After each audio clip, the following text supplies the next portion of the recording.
Bonsoir à tous, aujourd'hui je vous présente le premier tome de la trilogie des Illumières, L'Éternéant de Neil Schusterman, paru il y a un moment aux éditions MSK.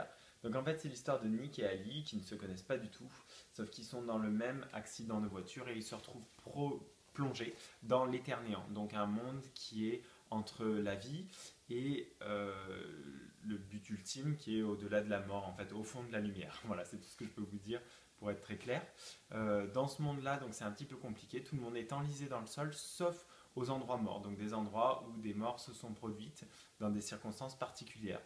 Ils font la rencontre de plusieurs personnes, dont Racine, qui leur explique un petit peu comment ce monde fonctionne et qui les met en garde vis-à-vis de deux personnalités un petit peu importantes au niveau de l'Éternéant.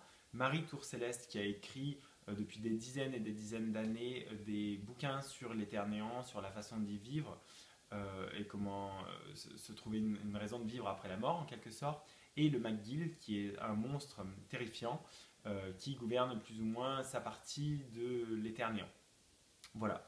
Donc ce qui est dangereux dans l'Éternéant, c'est le désir de vouloir retrouver forcément l'endroit où nos familles continuent à vivre et de ne pas tomber dans une spirale qui vous conduit à refaire la même chose jour après jour pour l'éternité. Voilà. Qu'est-ce que j'en ai pensé? Bon, en fait, c'est un petit peu triché parce que je terminais évidemment la quadrilogie des Fragmentés et j'ai absolument voulu me replonger dans une œuvre de Neil Schusterman qui est pour moi le maître de la dystopie. Donc, je me suis plongé dans le premier tome des Illumières dans le sens où j'avais déjà lu le second et le dernier tome de cette trilogie et donc je savais que c'était quelque chose d'excellent dans lequel j'allais me plonger.